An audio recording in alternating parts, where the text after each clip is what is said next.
Toko sambela lelo pona sujet ya fidélité ya Nzambe, toko remercier Nzambe pour Nzambe za fidèle.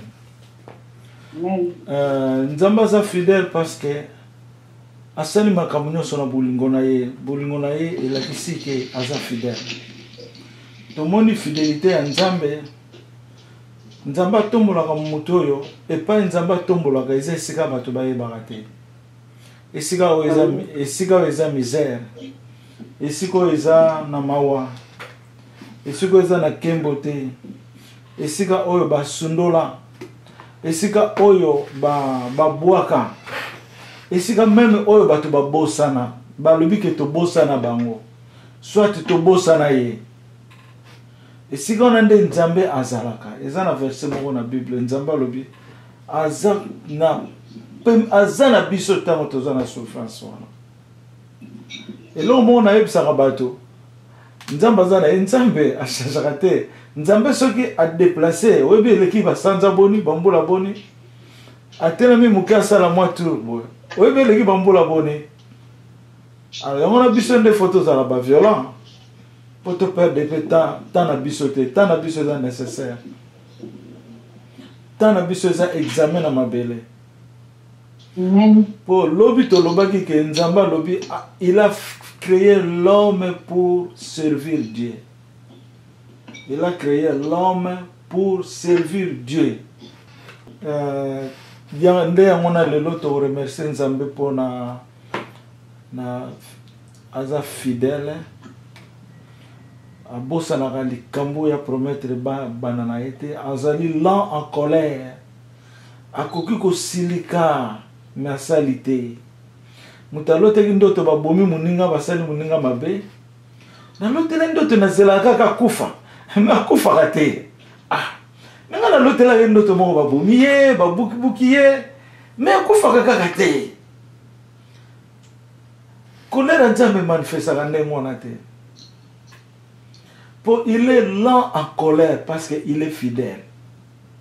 Nzambe alingite séjour na ya mutu eskatana pour séjour wana ekozonga lisusu te. Ekozonga lisusu te. Ndenge ye moko Nzambe alobi porte eza na sima na yo te.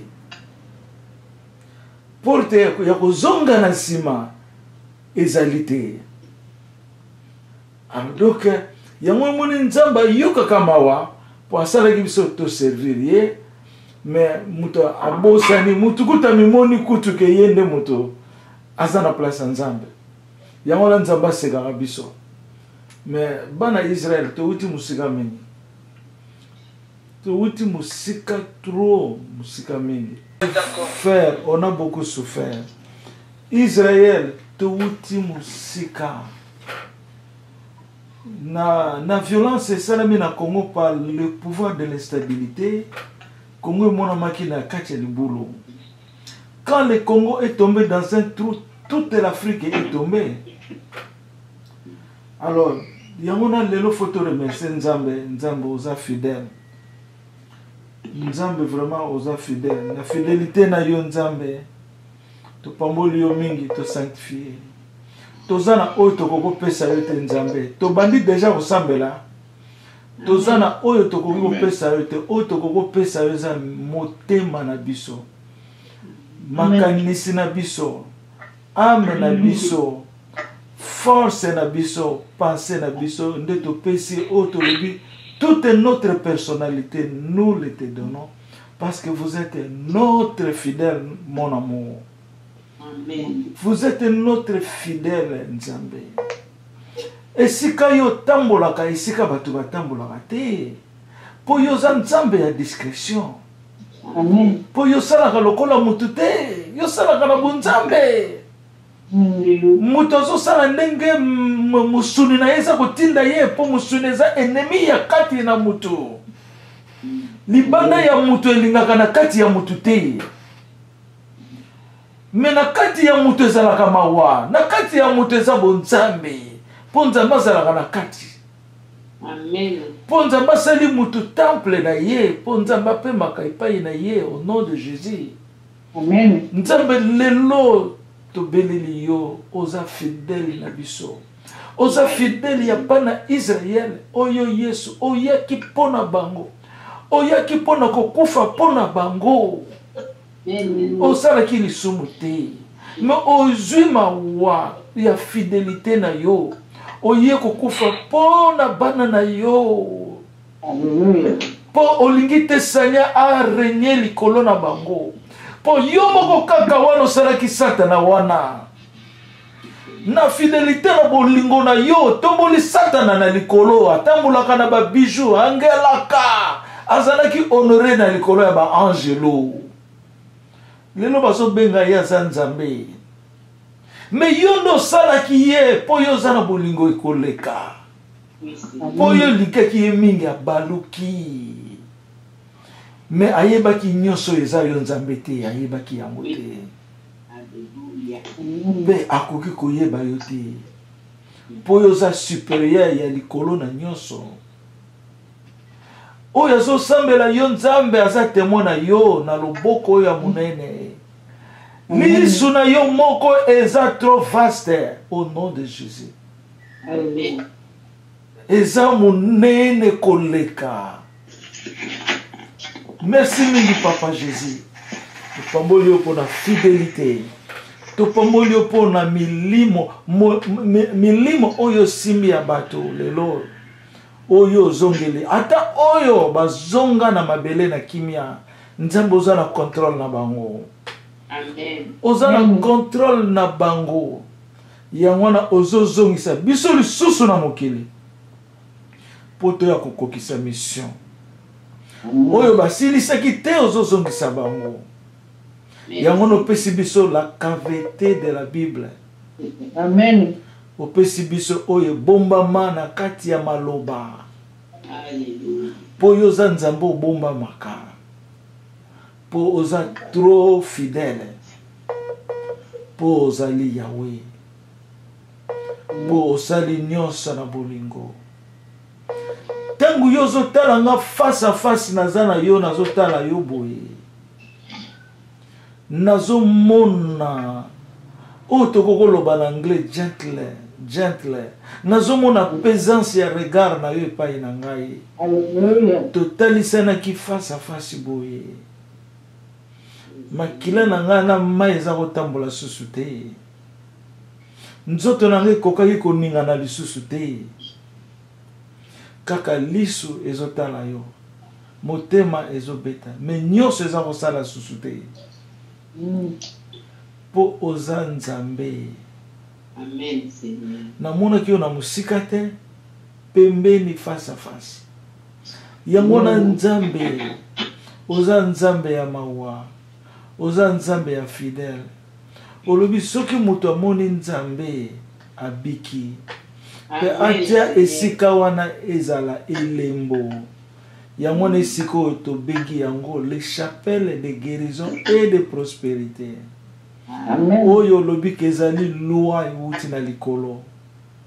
Esika tozo yemba yo. Esika tozo kumisa yo. Esika sanctuaire na yo ezali. Esika tabernacle na yo ezali. Esika yo zo manifester puissance na yo. Pona okokisa liloba na yo. Yango na lelo tobengi yo notre Père fidèle. Amen. Mon amour, tu es notre Père fidèle. Alléluia. Nzambe kotisa fidélité wana. Na kati ya peuple na yo yeleli. Na kati ya Israël. Tokoma ba fidèle na yo lisusu. Po yo zali fidèle. Po so pesi biso bolingo. Tozo tambola na bolingo. Mais yo Nzambe otongaka kaka na mwa peuple muke. Nde mokili mobimbe kotongama. Olobaka na mutu moko. Mutu wana lobi. Bato nyonso ba yoki pe ba lobi. Amen. Po yo za yo moko. Yango na Nzambe to pamboli yo na fidélité. Kolisa biso lelo na sagesse. Kolisa biso na maloba. Na kitoko. Na nyonso oyo kanisi po na biso lelo. Plan oyo salaki. Ezala kaka na biso to yoka yo te lekana. Mais ezala bilei na biso ya libela na kati ya vie na biso. Amen. Ezana na bilei pe ya bato tozo kutana na bango, tozo pesa na bambote, tozo sola na ba téléphone. Et comme pe bilei na bango. Et comme pe na bato to kanisi lokola tozo sambela boye. Bato na pe bazwa bilei wana au nom de Jésus. Je pambolo par l'autorité de la croix, l'autorité supérieure élevée de tous tes fonctionnements supérieurs, juré éternel, le Seigneur Jésus-Christ demeure toujours le roi des rois. Par la puissance du ciel et sur la terre.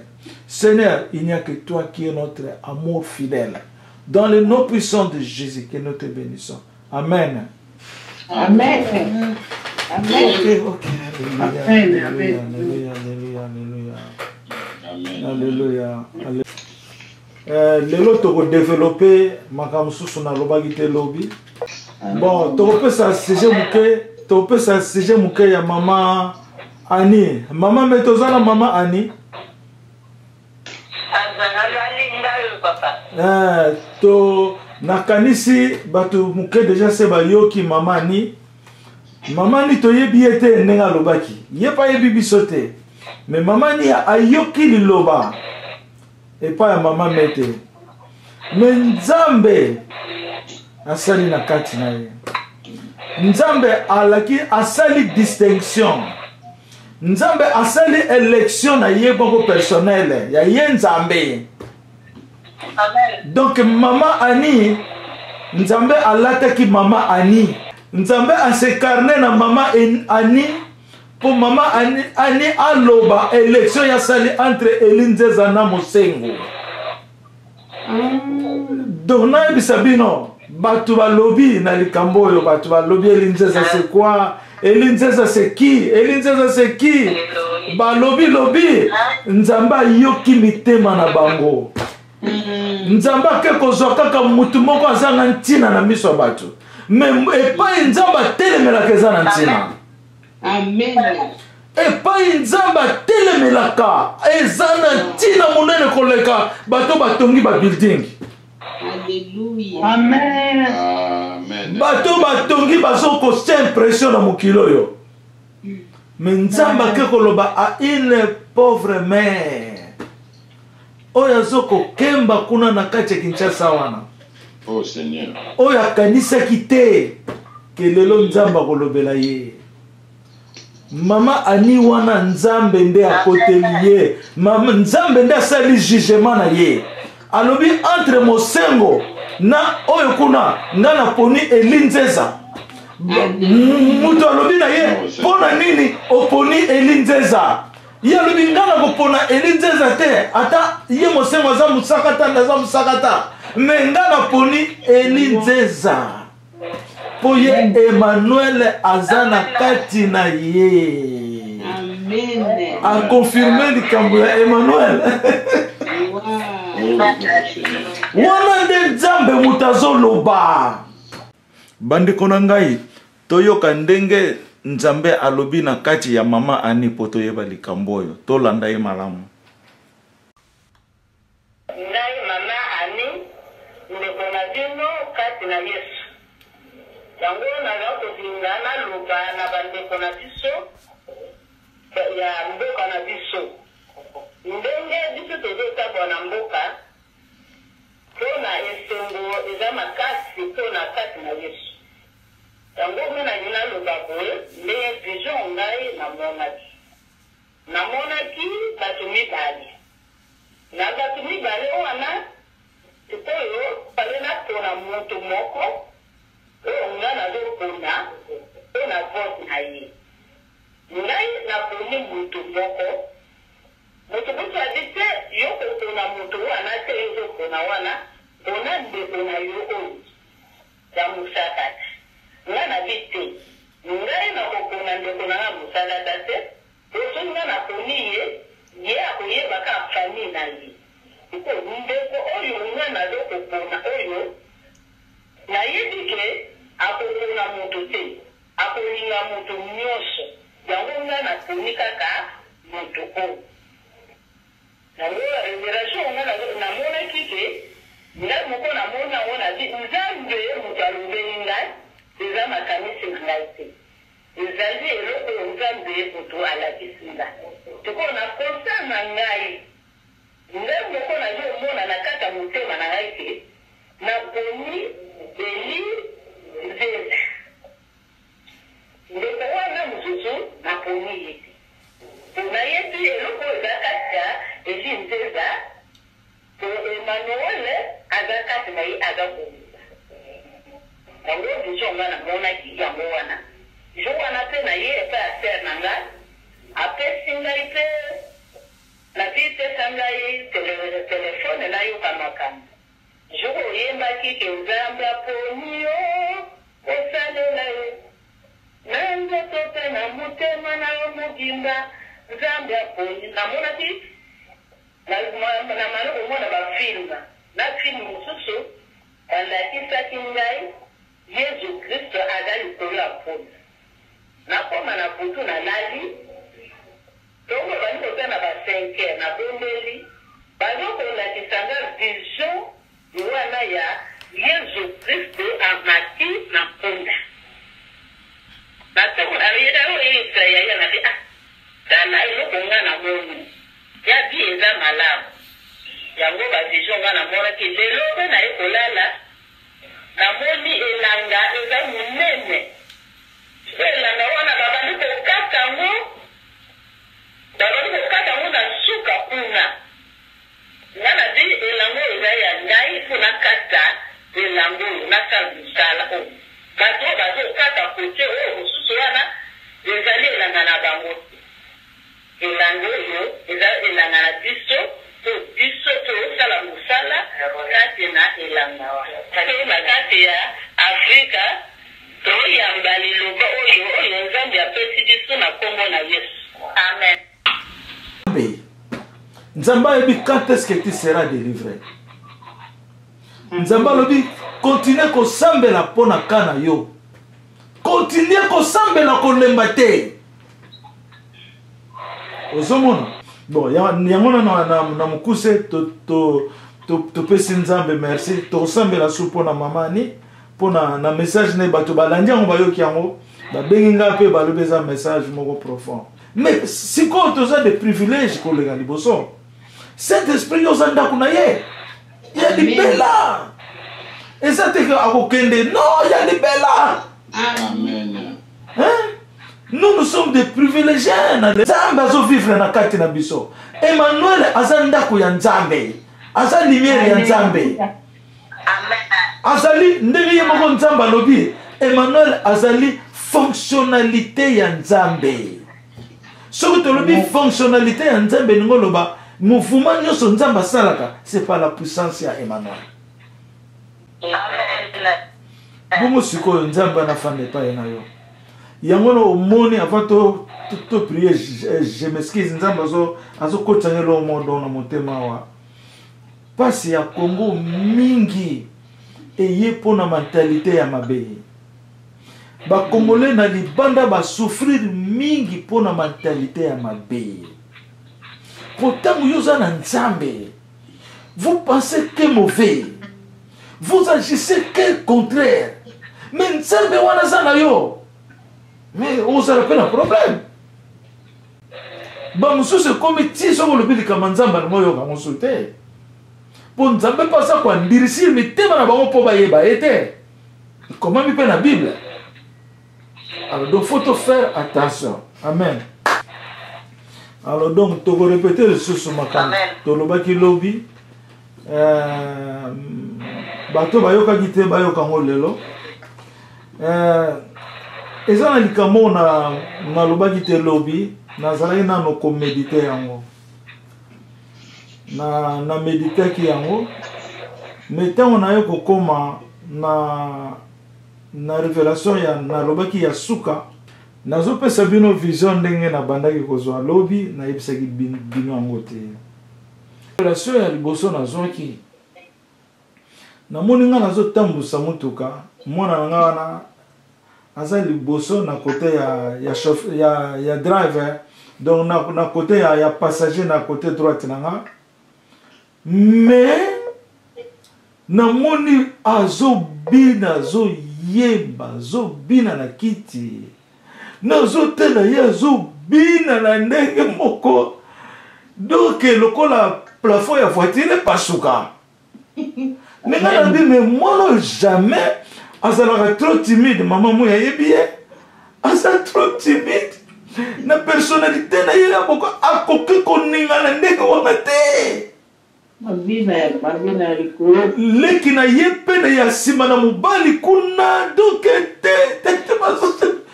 quel plaisir na ndenge wana nga nazotambusa na ngai nazotambusa natali yango boye kabe oyo nini nazomedite nayebi te ndo nakoloba ngo nano te sikoyo lere na ye ndako nde naye kozwa révélation mosusu nazomona na bagi na ngai donc nazomona na mosapi na ngai ya kote ya mwasi donc na gauche na nga na esika ya bagi ya alliance namoni nalati bagi ya alliance anor mais bagi yango eza neti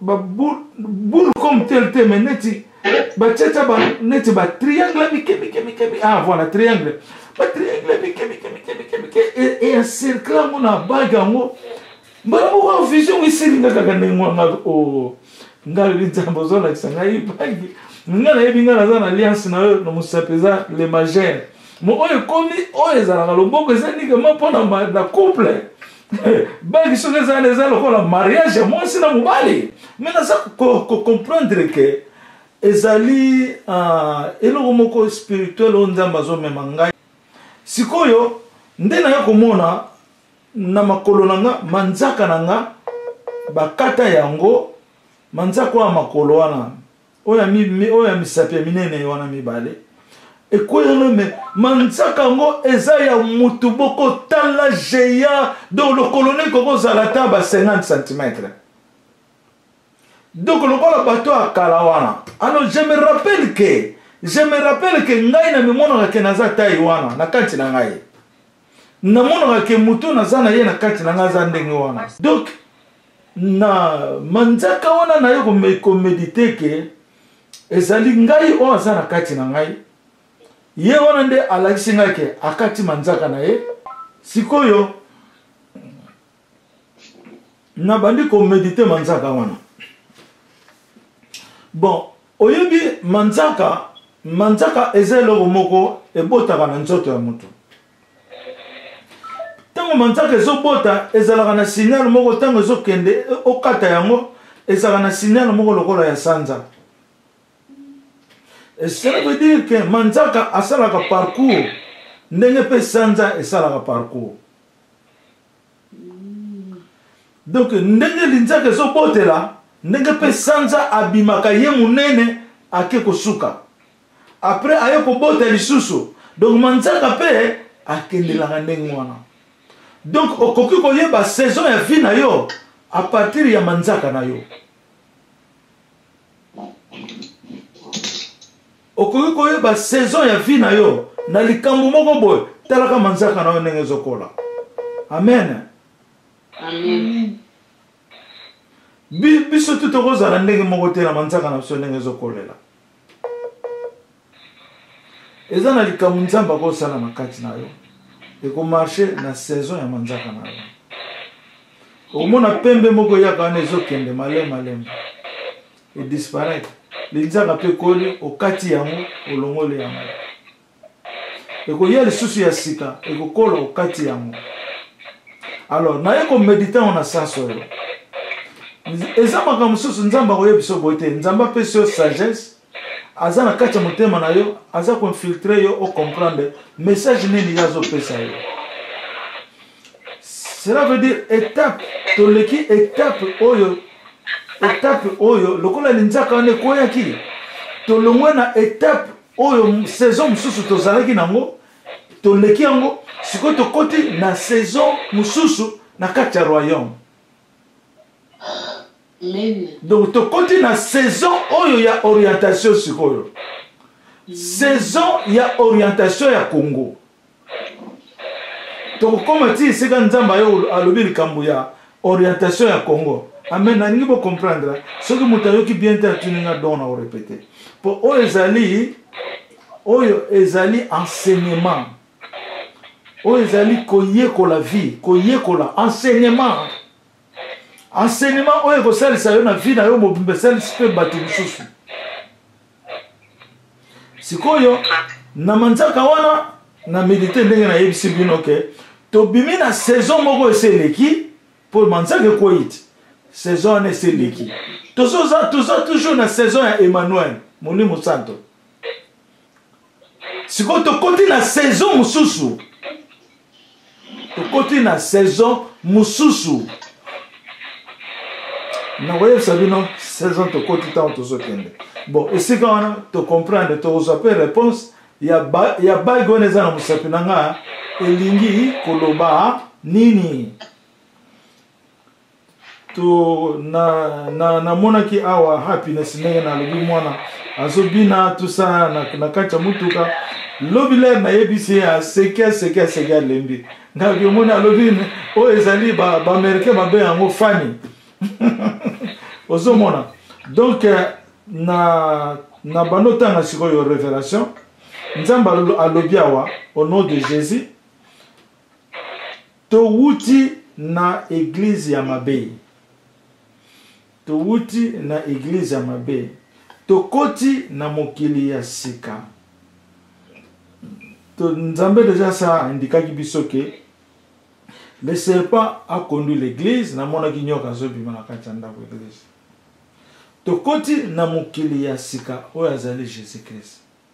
Jésus-Christ est le nouveau monde.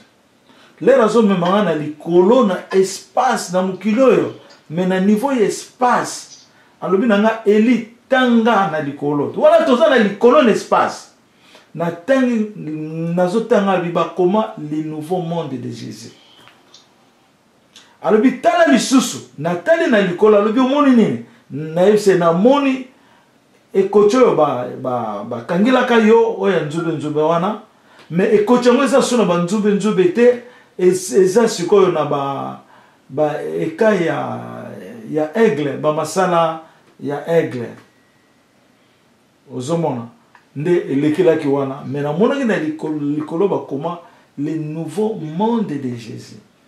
À partir ya wana na monaki pendant 5 jours différemment na ndoto te na vision te soki na lamuki na tongo nazomona likolo changer couleur nazotuna bana est-ce que bozomona likolo changer couleur te o tozomona na biso te kamema kamune nga nazomona mardi et changer couleur mercredi nazoki ne sikona musala nga bi Seigneur mukile ngo beba to ndenge nini zo changer couleur ko ndenge nini na 5e jour et changer et ça ça là-bas verte beaucoup variable verte blessé moko variable kitoko na 5e 6e jour na jour à samedi na moni siko bana bazo sakana balati ba chemise ya pembe mezana ba couleur oyo naza komona na likolo ya donc nana yebisa bino oyo te bana bazo sakana bana balati ba chemise wana na couleur ya likolo elingo loba nini elingo loba likolo ekiti na se. Amen. Amen. Donc likolo akiti na mabele mais physiquement boy to mona ngote est spirituel yango neza musala nzamba za ko sala pona to koma lelo na ta otoza na royaume nzambe a reconstruire oyebi po nzambe tanga zo sala mokili ba mabele tout ça oyebi que un jour ya nzambe na biso za 1000 ans 6 jours wana c'était 6000 ans il y a période il y a aussi la création les blagues te 6000 ans les blagues te nzamba sala ki musala penza il a fait ce monde asala ki yango ozomona siko nakei siko tozokota na méditation po ba méditation oyo ezosalisa biso na kati ya fonctionnalité na biso molimo santo akofanda bien po tozoyeba nzambe soko oyebi nzambe te oza ignorant biso toyeba nzambe na degré nzambe alingi toyebila ye. Amen. Amen. Amen. Bon, nayo koloba tokoti na kati ya mokili ya sika na moni manza wana sena lobi na après nga nayo koloba na kati ya prière na lobi oh Dieu tu as créé Emmanuel au-dessus de toutes les créatures dans le monde. Na répété le sous. Oh Dieu, tu as créé Emmanuel au-dessus de toutes les créatures dans le monde. Nous avons cette différence. Il y a deux statuts. Saint-Esprit et Emmanuel. Saint-Esprit a un esprit ya Nzambe. Nzamba zana likolo. Saint-Esprit na kati ya Nzambe a un esprit kaka. Esprit de fonctionnalité ya Nzambe na likambo nyonso. Siko Nzambe a détaché esprit na ye. Bola nanga malamu. A détaché esprit na ye. A commis fonctionnalité na mabele. Mais na mabele a kozala kaka na statut ya esprit te a commis na statut ya motu. Nzamba lobi nanga topesaki ye kombo ya Emmanuel pona yo. Kombo na yo na kati na yo eza Emmanuel. Apôtre Paul a lobi Saint-Esprit aza kaka moko mais aza multiple na batu na misala ya Nzambe. Mais aza kaka esprit moko. Pourquoi? Parce que Dieu est omniprésent. Jésus aza omniprésent, Saint-Esprit peut aza omniprésent. Omniprésence est ligi koloba, la puissance qui se manifeste à n'importe où. C'est ça qu'on appelle omniprésent, omniprésence. La puissance qui se manifeste aza en un clin d'œil, aza kuna, il peut vivre à tout le monde. Ce que totali na qualité nzamba sala moto apesi souffle na ye tozali pe na omniprésence ya Nzambe. Yango na Nzamba zoloba na biso je connais sonder vos cœurs parce que omniprésence ya Nzambe za na kati na biso à partir ya esprit na ye. Ozomona à partir ya esprit na ye. Pour attirer biso esprit na ye, mais esprit yango za ya mutu. Mais Dieu peut communiquer avec cet esprit là. Parce que c'est lui qui l'a mis. Mais Nzambe pas un esprit na ye ya Nzambe, si ko Nzambe alali cet esprit na biso pongi, aji o ye est remplacé ya biso pour tous les siko na Nzambe. Au second, nde awa lobi, je répète ça encore. Oh Dieu, tu as créé Emmanuel au-dessus de toutes les créatures dans le monde. Après nga na yekoloba osala kinga yi omone nenge phrase échangée. Dieu a créé Emmanuel parce que Emmanuel Nzamba créé parce que a commencé qui est mutu. Nzamba koko créé esprit na été, l'esprit n'était pas créé parce que l'esprit vit en Dieu. Na niki te comprendre loko. Mais comme Nzamba a sali split, a divisé esprit na ye et je parti à mon moto, à tikali na parti esprit. Si qu'on parti à mon moto, faut Nzamba créer yango. Pour moto on a azala chair fa vivre na bateau. Pour mutu a commencé l'esprit invisibilité à zo vivre na bateau, ba mon rayete, ba koko yokaye, ba mon rayete, mais c'est normal té, et ko simba té. Donc esprit a zo vivre na bateau na kati na bateau. Pour bateau manifester présence ya esprit ya Nzambe. C'est dans ce sens.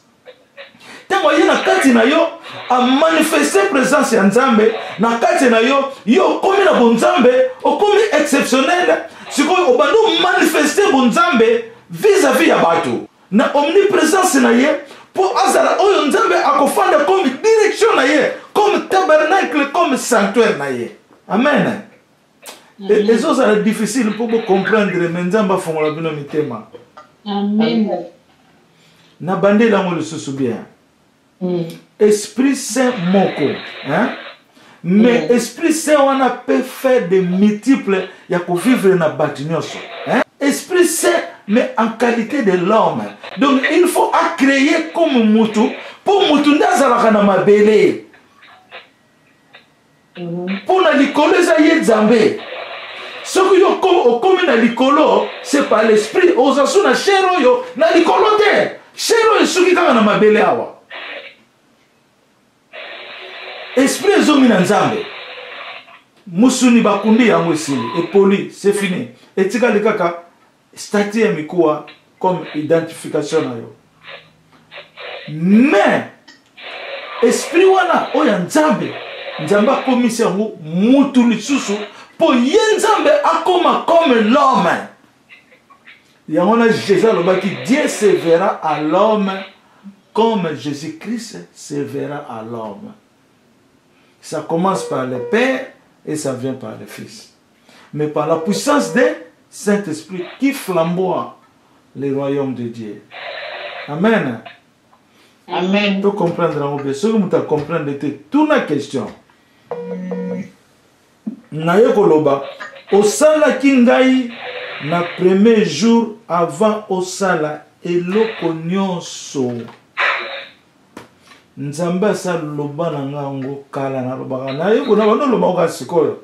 Mais nzamba yebisa ngango peut-être ba 7 ans, 6 ans avant. Nzamba loba na nga yo zali. Tant muso jomso nga na lobi Seigneur na lingi o enseigner ngai. À chaque fois na zanga na caractère wana. Mais na mona rabino boloba na nga ndenga na te. Boloba na bino na zanga ko sakana. Boloba na nga na ningo te nga na ningo expliquer nga. Mais loba na ngai na te yo na likambo yo ye na ngote. Na makanisi na yo te. Na makanisi ya Nzambe. Amen. Ozomona. Na lobi na Seigneur, Seigneur apprends-moi ta vérité. Seigneur eloko libosa lobi na nga tie c'est lui qui est. Yangona na lobi nga na senga ki Nzambe. Seigneur, enseignez ngai. Jésus lobi na nga, tie c'est lui qui est. Dieu a été fait avant toutes les choses. Oui, mais quand yoki ango, na sali ni commentaire. Pourtant on a zota la chair na nga oyo. Na sali ni commentaire. Mais maman li tuka aida nga jour susu. Alobi na nga, lokola yozo yokela ngona musuni, yango nozo kokate po eza biloko ya molimo. Yango nezo chayo ma difficulté. Donc na yoki ke nzamba zo lobananga que yo ozala avant eloko nyonso ezala. Et puis nzamba bengi ga lisusu alobi bakobenga ka yo majesté. Ah, po yem sabatu ko ndenge nini. Et ça ne va pas na nzamba obi ke biloko na linganga mote. Et ça na yebisa vraiment nzambe tant nzamba zo lobananga tu es le plus long, il y a banzete nyonso. Le plus long, il y a banyama nyonso. Le plus long, il y a batu nyonso. Ngala bi nzambe na koma ngote. Oyebi ke biloko na linga ngote. Nzamba lobi il faut koma yango. Il faut koma yango. Tant mususu ezala soki na résister mingi, omona moto nde ezoloba na ngai. Bakake hein. Wona na kozala obligé na koma ngo. Un prophète doit écrire. Un prophète, quand il entend, il doit écrire. Ata bino tan bozo sa révélation na bino. Et ça ba message prophétique. Message prophétique. Donc ba message wana faut pas komaka yango. Au moni ya nde yango na place awa. Ngai moko do na lobi osala ki ngai na premier jour avant osala eloko nyonso. Na yemba ka peso nzembo. Ngai na lelio Yesu nanga oh Yahweh yeah. Ngai na lelio Yesu nanga okufela kinga ponga na bikae osala kinga na mokolo ya liboso lelo naza oh tona yebikaka osala kinga na mokolo obike na tiki koye donc Jésus azokotanga malembe ozomona ndenge na passage na leki bandeko na nga eza volonté ya Nzambe. Eza volonté ya Nzambe. Eza volonté ya mutu te. Soki ezalaki biloko to fabrika yango Nzambe nde sa prouve ngaye. Nakoko kokosa na biloko ya minene boye te. Non. Non, tu peux pas. Puis nazomona mukete, je suis responsable quand même. Ozomona, bon, naleki. Siko awa Nzambe azoloba ndenge akreaki ngai. Ndenge akreaki Elinzeza, Emmanuel. Ndenge akreaki ye, bola na malamu. Awa nga nazoloba na Nzambe. Nasalemaki na likolo ya poto, donc poto eza lokola ngomba. Na likolo ya poto, na libanga, donc na likolo ya libanga. Mais na likolo ya libanga ngo Nzamba lobi na libanga moko lokola mbisi. Donc nazomona na lokola mbisi. Siko Nzamba soloba na nga soki mutu amoni ndenge nazalaki kosala yo akolela na maya miso. Mutu akokoka ko supporter te tango Nzamba za ko créer nga. Mutu soki mutu musuna tali akobanda kolela. Donc c'est grave, hein? C'est grave. Yangona Nzamba lobaki na ngai. Eli, na tie yo mosika na zo former yo oza la direction na ngai. Mosika na désert. Donc mosika cela veut dire muta koko mona te. Ndenge Nzamba zo former ngai. A former nga susu na likolo espace awa na kati ya nzete na fanda kuna kikumbi a former ngai. Na ba 18h ba 19h sur to komika butu omoni nzoto na ngezo tremble na ifale ka tete osaka bona mbeto nzoto esaka ka tete tango olala pongi et puis nazalaki pena ko banga te nazaki pena ko banga te kaka na butu matika na mbeto donc c'est un instrument que Dieu a fait de lui-même. Oh, Nzamba seli na ndenge na ye au nom de Jésus. Amen. Yamona soki tozolo ba biloko te bato ba koyeba te ba libalo ba kaka boye asa Emmanuel asa nani asa Saint-Esprit. Mais non et non. Eza volonté ya Nzambe. Amen. Mutu asambela atuna Nzamba la saye. Siko toke na suite. Nzambe asala kingai na likolo ya libanga ya moto. Donc na libanga na ya lobi eza na likolo ya libanga wana atendinga lokola mbisi. Donc libanga wana ezalaki moto. Ya wana lobi soki moto atali ndenge nazo sala yo mutu wana akolela kana maya miso, il ne pouvait pas supporter de voir comment j'étais créé. Ozomona sikoyo Dieu a créé l'homme pour servir de Dieu. Nzambe alobi asalaki moto pour moto a servir Nzambe. Toyo kaka likambo malamu. Tobosa na ngote. Mais pour moto a servir Nzambe. Nzambe tie barasi nyoso na mabele po ba servir ye. Lelo barasi na bazo servir Nzambe te. Bakomi ko servir ba honneur na bango. Bakomi ko servir ba besoin na bango, ba komi ko servir ba matériel na bango, ba bikeko na bango, idolâtrie na bango, ndenge bango ba lingi ba servir. Après Nzamba yo kolobawa. Nasala ki moto na qualité ya monene. Nasala ki moto na qualité penza ya monene. Nzambe asali moto na transaction ya mabele. Toke na transaction ya mabele. Tolobaki yango lobi. Nzamba sali moto na transaction ya mabele. Totuna ki question. Transaction elingi koloba nini? Toke ndata na dictionnaire total mon oyo babengi. Qu'est-ce que cela veut dire transaction? Pour tous la réponse ya bien. Qu'est-ce que signifie transaction? Bon, donc dans un dictionnaire à Isolobanangaï, contrat où chacun renonce à une partie de ses prétentions Le deuxième point est le contrat entre un acheteur et un vendeur. Bon, transaction. En anglais, bazobengango deal. Deal eza lokola toyokani tosala likambo moko boye. Ndenge biso tolobaka na mangala eza cop. Eza cop, transaction. Bon, toke na définition ya dictionnaire de français Larousse. Totanga susukuna ya oloba na biso transaction eza nini. Na synonyme ezali composition, voilà. Ezali compromis. Composition et compromis. Donc tokoki kozwa pena terme composition. Donc cela veut dire na ndenge to expliquer ki lobe ezalaki bien. Cela veut dire que transaction ezolobela biso ndenge nzamba utoloba ke nzamba lobiawa Nzambe asalaki moto na transaction ya mabele. Donc cela veut dire moto azala déjà na présence ya Nzambe. Na présence ya Nzambe moto déjà zali azo vivre na présence ya Nzambe. Mais si ko moto wana fa ya na mabele a travailler. Mais si ko tanga ya na mabele comme transaction pour na ye.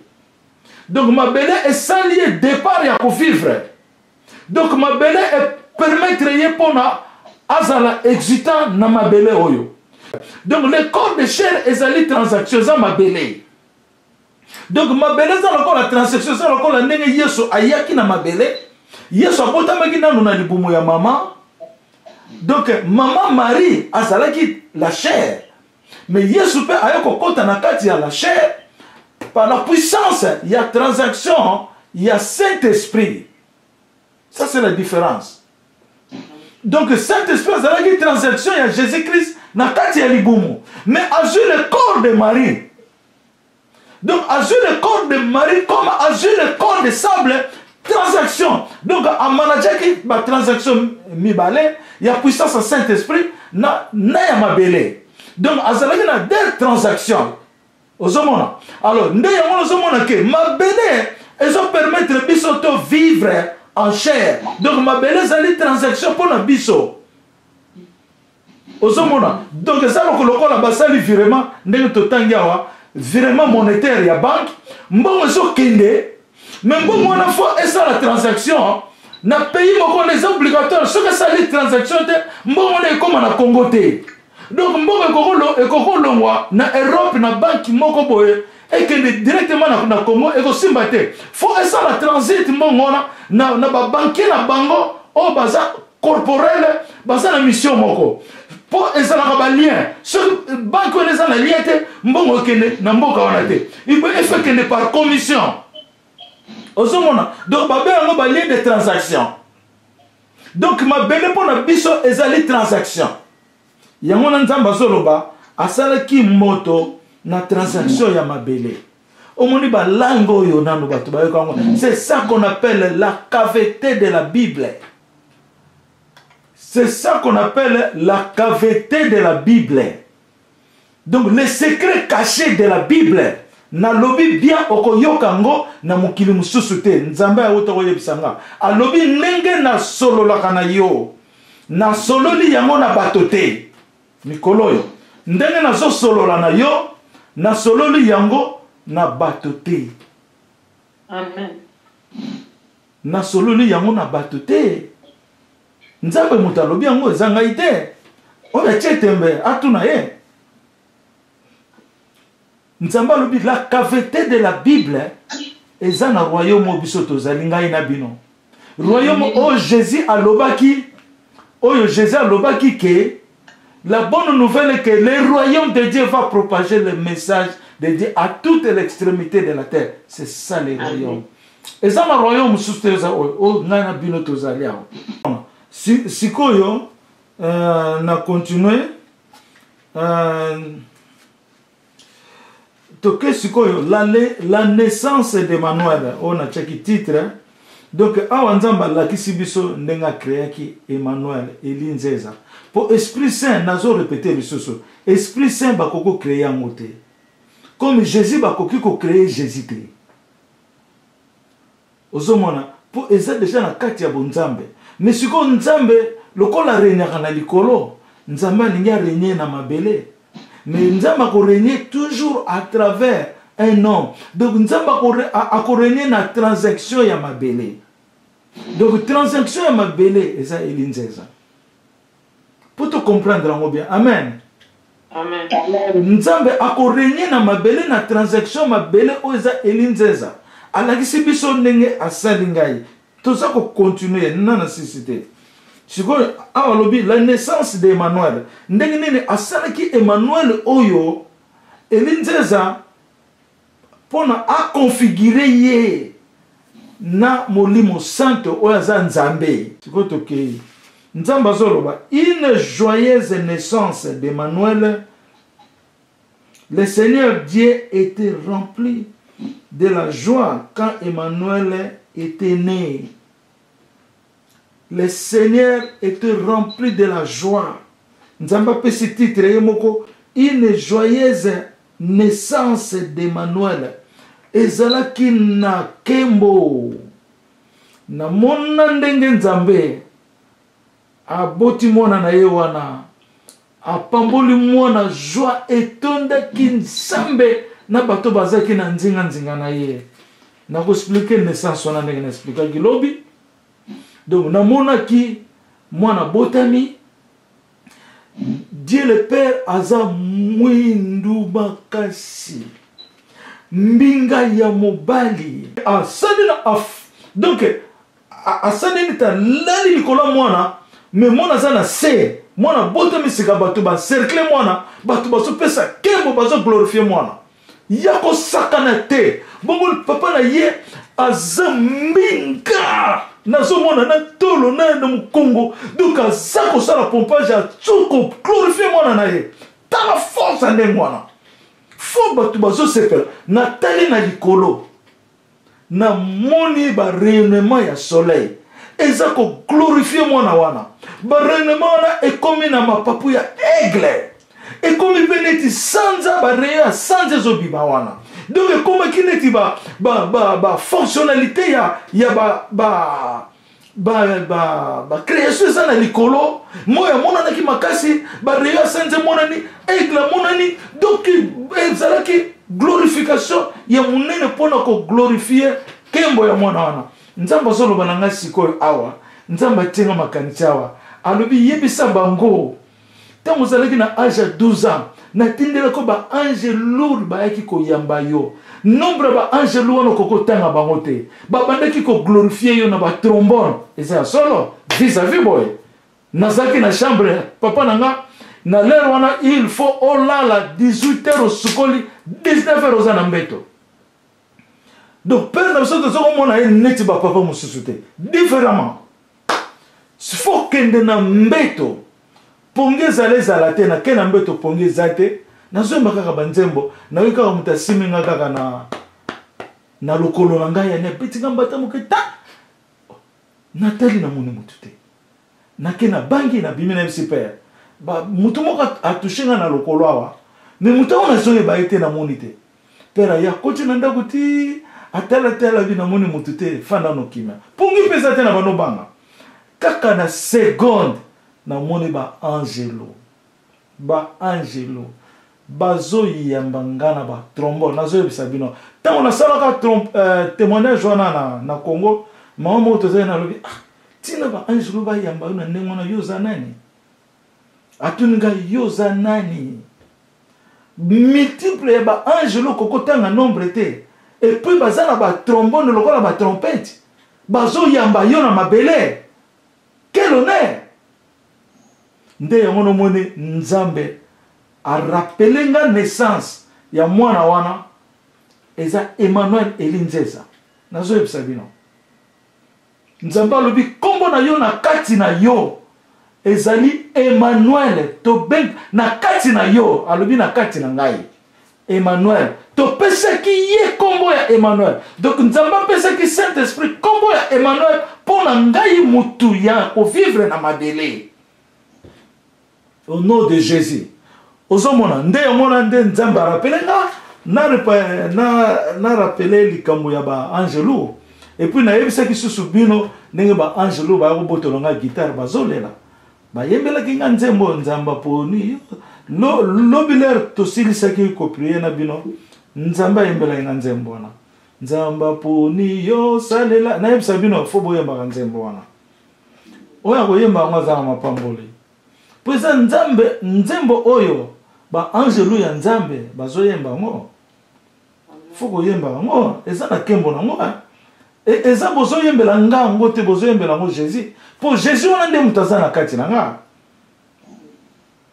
po Yesu apona maki yango na omoni ke maka mususu to mona ngo ka eza musunite eza réalité po nzamba za fidèle na ba pe vérité nzamba zo sala biloko pona Congo ya pona Afrika nzamba zo laksa bolingo na ye ndenge Congo Afrique nyokwama ndenge souffrir nzambe kaka ye moko zo récupérer mukili na ye nzambe ye moko aye me nzambe akosala na mutu po nzambe asala ki mukili po na bato asala ki mabele po na nzambe te nzambe sa superviseur manager ya likolo me asali mutu azala manager ya mabele yango na nzambe former mutu yo na ndenge na ye instrument ya linga tambola pour règne ya mabele ezonga contre Satan. Pour Satan mona kasala eloko te. Ozomona siko na komo siko ndenge na expliquer likambo ya naissance ya Emmanuel. Na bisabino. Siko natali na côté droite na sotala ndenge papa za ko honorer mwana na ye. Ndenge bato baza ko honorer mwana ba esengwa nengwana tina likolo. Na yekotala na côté droite namoni mwasi alali mama Marie Sainte Marie alala yenda bota mwana wana abota ki pardon mais tango nazotala ye azana caractéristique boko te ya mwasi auto bota oyebi ke mwasi soka boti fo ye ba mwasi abote d'abord nenge balatsa ka bango hôpital nenge balatsa ka bango wana okoyeba ke mwasi mama ya mwana ye wana suki ezalaka nano na désordre eloko liboso okoyeba ke mama atondaka esengo aboti mwana na ye mama aza na esengo bato basepeli me wana alali ne na mbeto aza na ye kimia kabi mama Marie kaka ye naboti mwana wana ozomona Sainte Marie nani Emmanuel abotami spirituel parce que aza esprit mais ayeleli kaka na événement lokola mwasi nde aboti ye. Donc, est manifesté spirituellement. Naissance de Jésus est manifesté que spirituellement na zemi, mais na kobota est manifesté physique. Parce que Jésus avait la chair. Aux hommes. Mais il y a Emmanuel, aïe comme esprit, abotami comme esprit, mais il se manifeste dans la chair qui a été disposée pour lui. Et ça, le corps aïe kolata. Et lamba na ye basala ki spécialement pour na ye et lamba nanda lati eza elinzeza Amen. et pe azola tape bandeko na biso o bandima Yesu na kobotama cet esprit azola tape bango mais ezo dépendre na fonctionnalité ya mutu na mutu comme Jésus tango bakanga ki il a manifesté par la puissance de Saint-Esprit et puis le susu hein tango akufi ayeko sekwa c'était par la puissance de Saint-Esprit.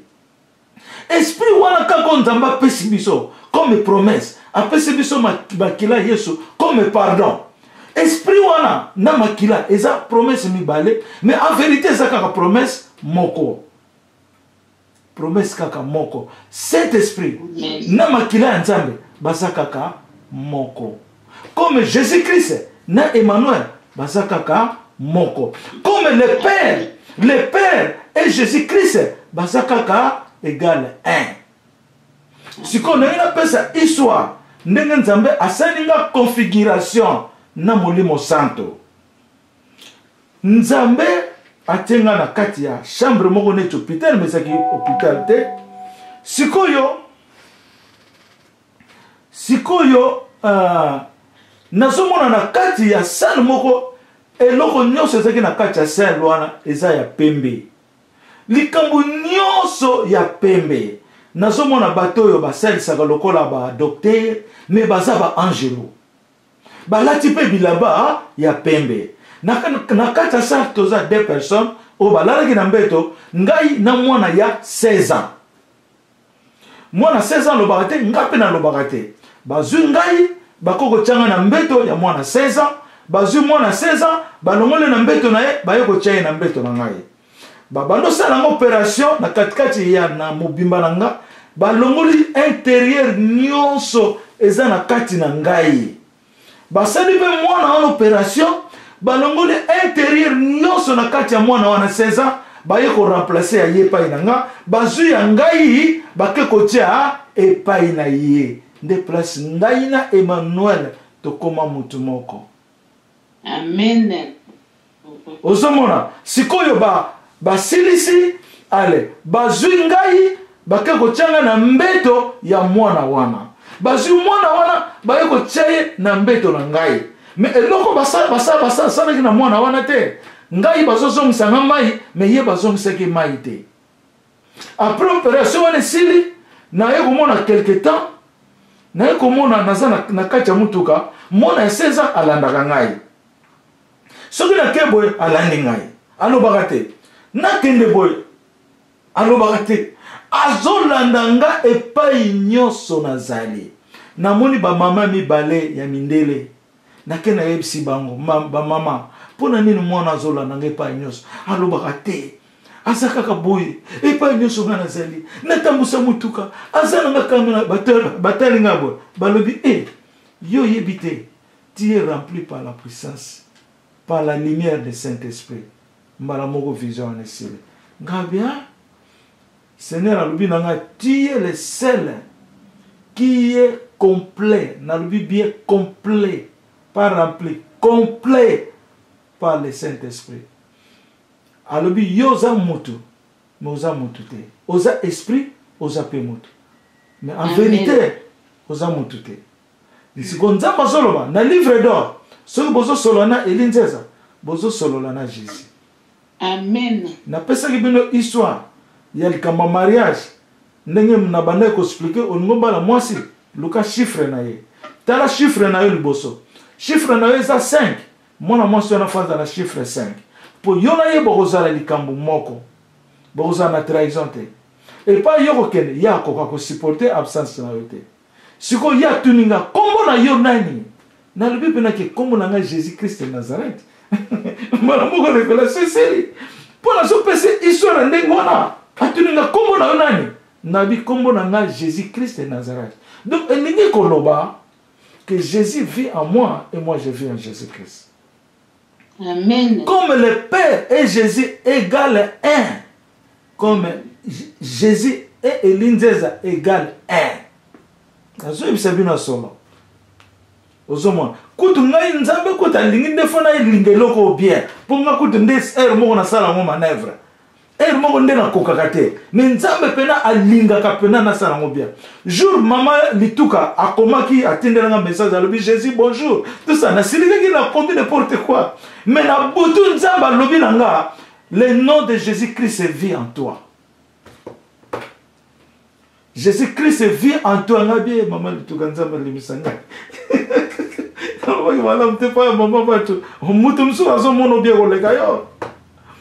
donc les corps ne yamona maman litoka comprendre nga le bité yo zo biso tozo comprendre yo parce que zo manifester par désir wana sous ton corps mais na kati na yo nzambe pena fanda na yo mobimba na fanda ka na kiti na nga yawo ndenge na so bino na mesa nazo mona nzoto lange komi mwinda mais nazo bangate mtu na fande mais Jésus mtafande nazo ebisabino solo soki na lali ndenge nazala na koti na kati ya révélation le na lamuka munoko na ngai yango moko lobaka naza Yesu ngai naza Yesu ozomona mais na gardaka onga na nga ko manifesta ngote Jésus alobaki na Philippe so bolumbo mona le Père kala no bosala na bomona le Père te so bomoni nga bomoni le Père ba on peut pas comprendre te mais Jésus expliquait le Père vit en moi azosala msana oh nyoso na yebisa bino. Ce n'est pas moi, mais c'est lui qui fait son travail. Et ça, Elinzeza. Elinzeza, c'est Jésus-Christ qui parle. Amen. Donc na esika wana nandaki tozala clair, tozala ngo clair, nzambe yo moko azoyoka makambo tozoloba. To continuer la suite ye siko to koti siko na révélation Congo. Nzambe lobi est-ce que Nzambe asalaki moto pona atrahir mboka na ye? Lelo Nzambe azoloba na lelo moko na kati na ngai ya na comprendre. Moto azo trahir Elinzeza azo trahir Congo. Na sabino lelo. Moto yo aza ko trahir Elinzeza. Ndenge Nzambe lobi atika na mama mete bakata naki. Nzambe lobi na répéter. Est-ce que Nzambe asalaki moto pona atrahir mboka na ye? Mais na yoki Nzambe azo ko traduire nga yango. Que moto azo ko trahir Elinzeza aza ko trahir mboka na ye. En premier point. Pour Nzambe sali Elinzeza comme le représentant du Congo. Qui prend toute l'Afrique. Qui prend toute l'Afrique. Ozomona. Sikoyo awa Nzambe lobi a répondre. Est-ce que Nzambe asalaki moto pona atrahir mboka na ye? Na yoki ba mama ba répondre na ba papa exemple ba répondre te. Nzambe asalaki moto po moto atrahir mboka na ye te. Yamona il faut tozala les bons patriotes. Amen. C'est loba likambo ya patriotisme oyo na Congo. To lobi to pese na exemple. Mboka oyo na patriotisme te moyes et réussir ezate. Pour mutu nyonso aninga za président, mutu nyonso aninga za prophète, mutu nyonso aninga za homme d'affaires, béni tout ça. Mutu nyonso aninga za honoré supérieur. Ezala ndenge wana te. Na ministère oyo Nzambe apesi yo tie patron oza honoré pour za plan Nzambe asali pona yo, bato pe bako honoré plan na yo n'importe comment. Nzambe akaboli biso tozala moko me tozala au corps de Jésus-Christ. Osomona. Mais le trahison koti mingi na Congo, yango moni Nzambe abandi ko loba ba message yo po ba Congolais ba yoka que Nzambe zo sonner mitema na bango. Dieu connaît ceux qui sont en train de parler pour ça, pour le Congo. Quand on dit Elinzeza c'est Congo, faut te yeba Congo. Tant to soloba Elinzeza c'est le Congo, royaume Congo. Amen. Elinzeza est comme le sceptre de l'Afrique. Alléluia. Osomona. Alors, sikoyo Nzambe lobi, na mboka na biso, bato yo nyonso, bateki Congo. Nzambe te entre parenthèses alingi na répondre. Wana, pour na réponse. Nzambe lobi, bato nyonso bateki Congo. Bako regretter ma bé. Na vie na bango. Pe basal erreur moko grave. C'est le même message que j'ai donné à Mosengo. Oyo bateki Congo. Kokene na bamindele. Kokene na à n'importe quelle façon. Baye bakake Congo eza ya Yesu Masiya. Muta ko longola kango azate. Na ba version oto tanga ki liboso ya révélation, Nzamba lobi nani akoki ko longola libanga. Eloko yo bengi libanga nanya yebi yango libanga toza kokende na libanga bientôt to koma na ntina libanga o Nzamba lobi bato bakokolongola libanga wana te ata Amérique les États-Unis basangani na européen bakokoka kolongola libanga te na yebisa bino bande kolanga bo perdre na bino tente bo perdre le sous tente o bazoka vidéo oyo bo perdre tente bo ko regretter na vie na bino que vous savez le côté, bon surtout que vous savez le côté. Et là on a l'obakango na conférence à Italie, na l'obaka message yo. Et là on essaie kokisa milelo. Nzambe sa kokisi likambo. Bayami nga na ba millions de personnes te, quelques douzaines de personnes kaka. Quelques douzaines ya ba papa na ba mama nanga. Oh na benga ka ba chéri maman chéri papa. O baza ba fidèle na kati ya royaume oyo. O pekutu pe baza na bango na ntina te na mokilo yo. Mais Nzambe abengi bango bazala ba disciples en direct de Jésus-Christ de Nazareth. Amen. Donc ba mama na papa na ngana ba ko sepela ka mukolo to ko bilaka likambo ya Congo ya royaume Congo. Amen. Oyo ba tiki biso ba kei tokolimbisa mpe kaka bango mpo toza mitema mabe te. Ozomona. Alors donc to continuer. Nzambe alobi awa ye azali capable ya kokoma ti na 7e ciel. Atoloba Emmanuel. Ye aza capable ya kokoma ti na 7e ciel. Nzambe azoloba nanga lisusu. Ah donc mkola leleza kitoko trop. Eza kitoko makasi. Donc ye aza capable ya kokoma ti na 7e ciel. Na yebisabino. Ngana koma ti na likolo ya 7e ciel. Nzambe amemanga na extrémité ya likolo. Azola disanga nenga sala fondation ya likolo. Na extrémité ya likolo. Pe amemi ngai na se ya likolo. Na se nango. Alexi nga pe nenga sala fondation ya likolo. Nenge basala ka fondation ya ndako. Nakomaka na nga. Nakomaka. Osomona. Ya aza capable ya kokoma ti na 7e ciel. Au nom de Jésus.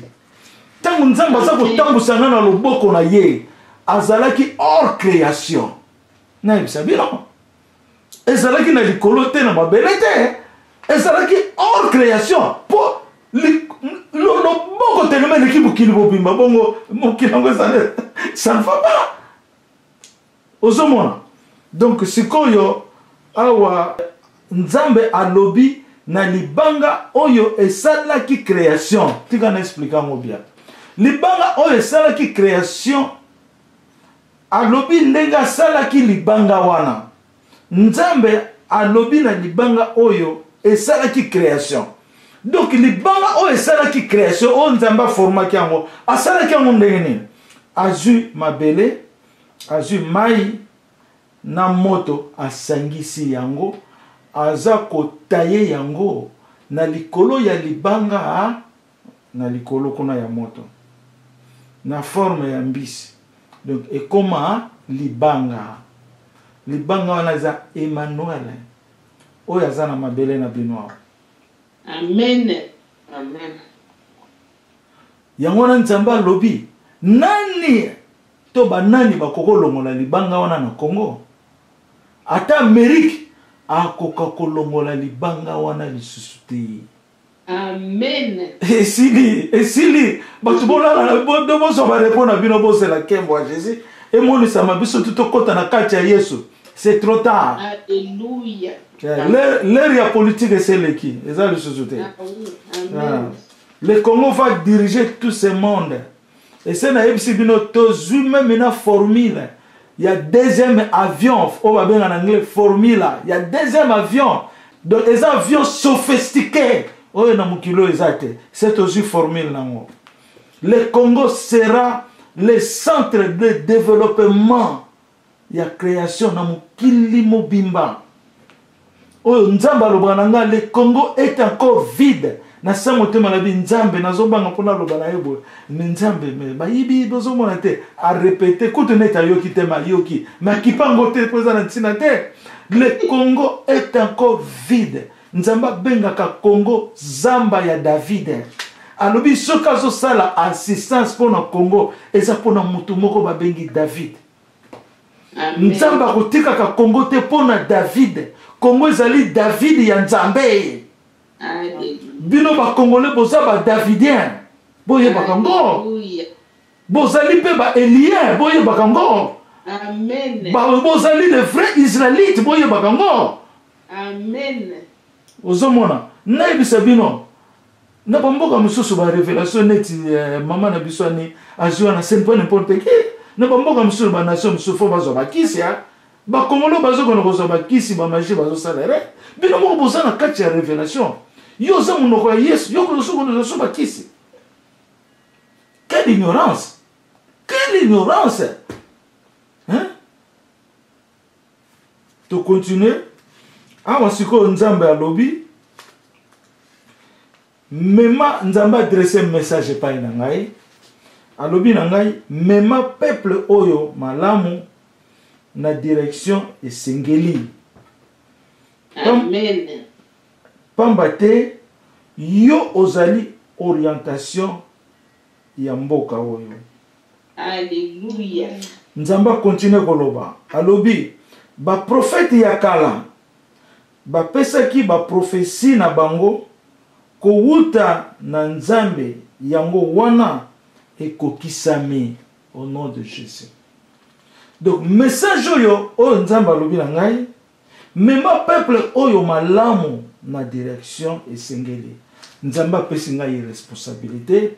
Donc bagi oyo na yebisa bino eza na loboko na ngai ya or ezali mariage ya Elinzeza na Congo. Amen. Donc ezali Jésus-Christ abali Congo. Elinzeza c'est un corps que Dieu a taillonné, a taillé au-dessus d'une pierre de chaleur, ya moto, libanga ya moto, pour ezala libanga o nzambe azolekela comme direction na ye. Elinzeza c'est un instrument seulement que Dieu a choisi, que lui-même Dieu va régner sur la terre. Parce que Dieu ne peut pas régner sur la terre, c'est un homme qui doit régner sur la terre, mais Dieu est venu à travers un homme. Amen. Yamona siko nzamba pesi ba instruction. Mema peuple oyo malamu na direction esengeli. Pambate yo ozali orientation na bango. Donc ba prophète yakala ba prophète ba pesaki ba prophétie na bango ko wuta na nzambe yango wana ekokisami. Donc le Congo est l'accomplissement du monde. Le Congo est le pays de réserve du monde. Le Congo est le pays de réserve que Dieu est venu planter son royaume. Amen. Photo yeba kango malamu. Siko nzamba lobaki na nga avant-hier, célébrer mon amour. Nous commençons maintenant à célébrer l'amour de Dieu. Pour nzambe sa longi yango. Et tika likaka to achever ba ennemi. To achever le vigneron, mais c'est déjà accompli au nom de Jésus. Yamona bagwana eza symbole ya mariage. Oyo nzamba lobaki yo eli ozali le mari ya Congo. Okokokisa ba besoin na bango. C'est ça le symbole de mariage entre Jésus-Christ et le royaume Congo. Congo, le peuple RDC. Oh, Yesu alobi, vive le mariage de Jésus-Christ qui est entre le royaume des cieux et le royaume Congo.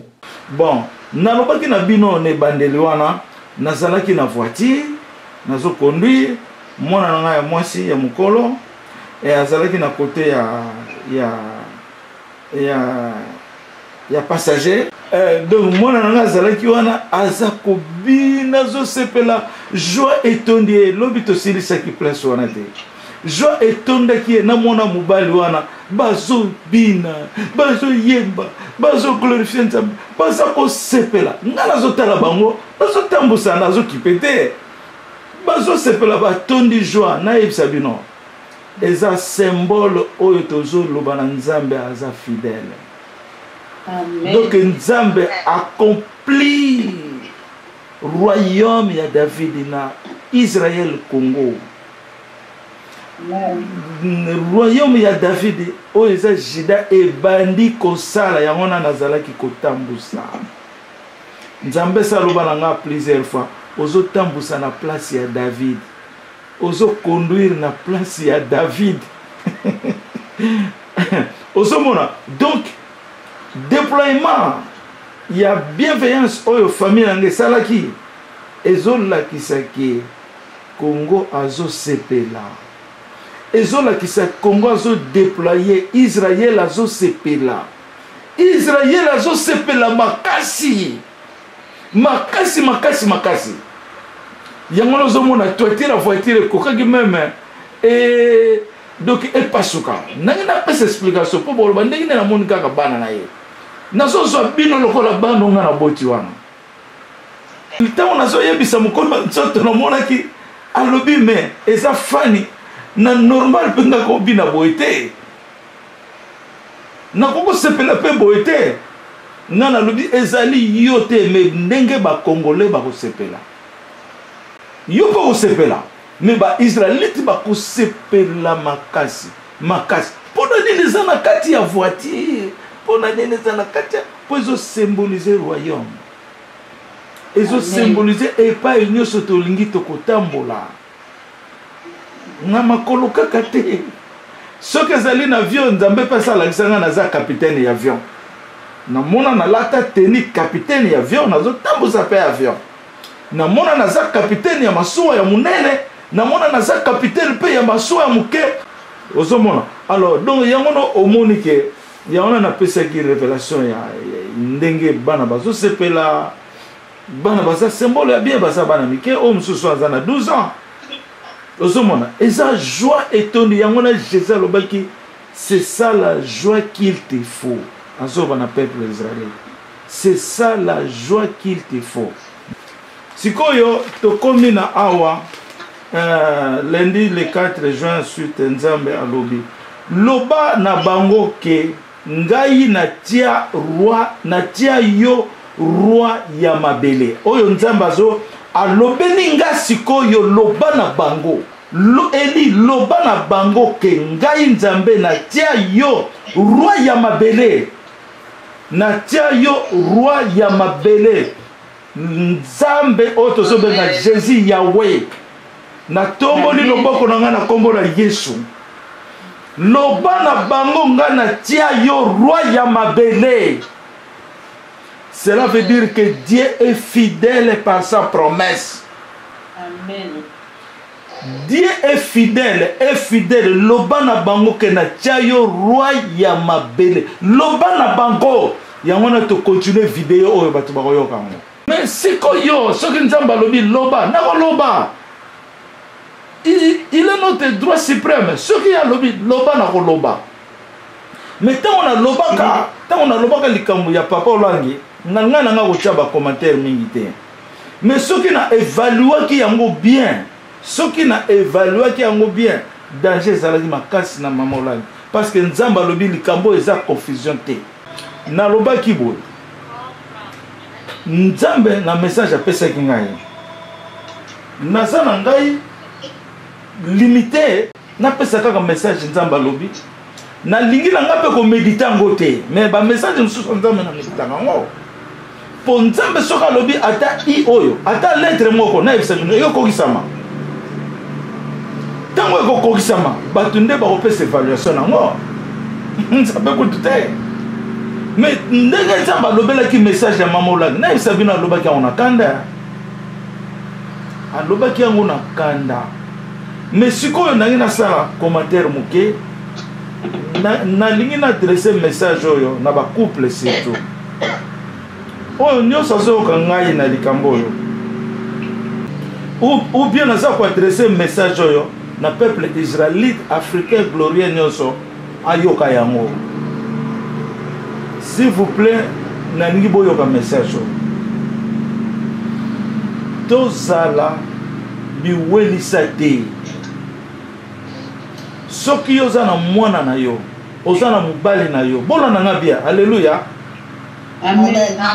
oza na mwasi na yo oza na mobali oza na ndeko na yo cousin na yo yaya na yo soki yo zoleli yaya na yo message odélivre message epai na ye to mobali na yo me nzambe apesi yo message mpo na ye ndenge nzambe azalaki kopesa message na Nathan mpo na David. Nathan azalaki kozwa mpo azalaki prophète azoyoka bien nzambe mpo azala témoin entre nzambe na David. Yango na nzambe alingaki apesa ngo na Nathan mais nzambe azalaki mpe kosolola na David. David mpe azalaki prophète mais pourquoi pas nzambe apesaki message mingi na Nathan mpaka noloba na David. Apesaki ngo na ye moko David apesa ngo na Nathan. Pourquoi? Parce que Nathan akomaki témoin ya likambo wana. Soki yo loti ndoto nzambe ayebisi yo ke likambo eza ya songolo délivrer message wana. Tango yo délivrer message wana opesi message wana yo botoli message wana message wana komi ya yo yeba ke afo koma na sommet ngomba na yo kokatana nazo yebisa yo Amen. eza lokola bana Israël babotoli biso Israël mais avant bakoma na sommet Jésus kokata ngomba na bango. Amen. Sommet ya ngomba ezongi na Congo. Amen. Biso tokomi na sommet ndenge mama Isabelle amoni.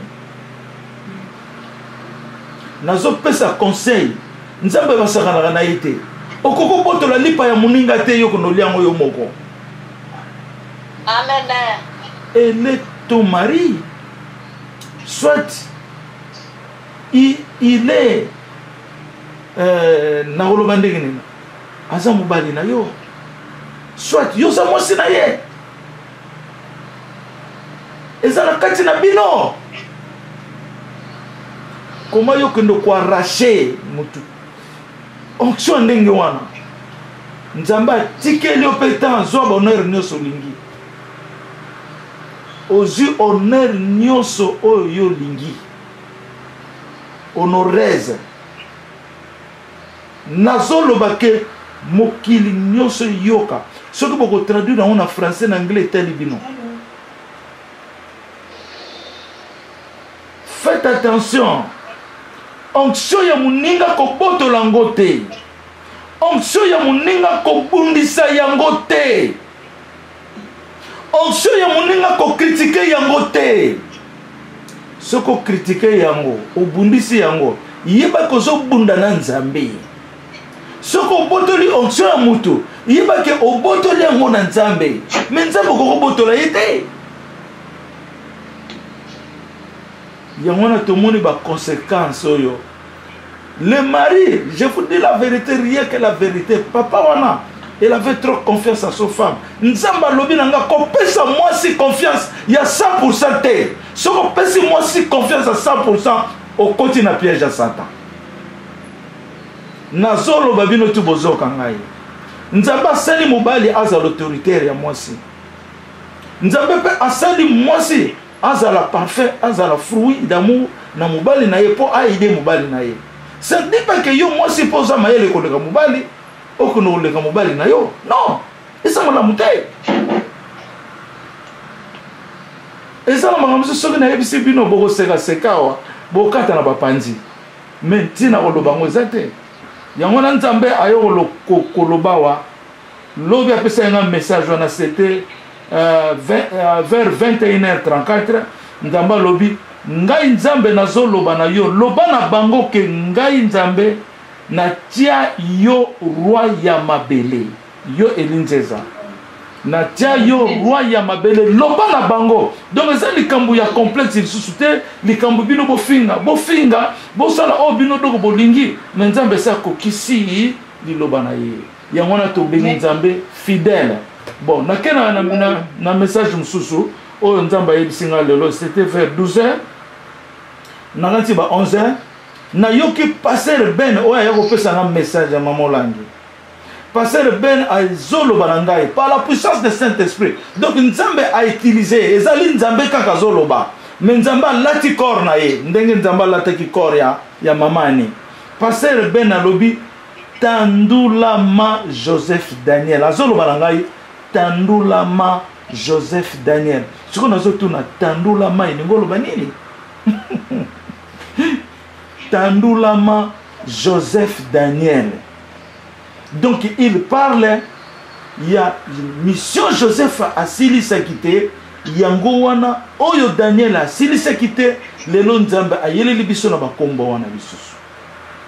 Nzamba zolo balanga ba kombo ya Joseph eza na kati na nga, nzamba zolo balanga siko. Kombo ya Joseph eza na kati na ngai, kombo ya Daniel eza na kati na ngai. Amen. Yango na nzamba alobaki awake makambo oyo ba prophète balobaki yango wana ekokisami. Amen.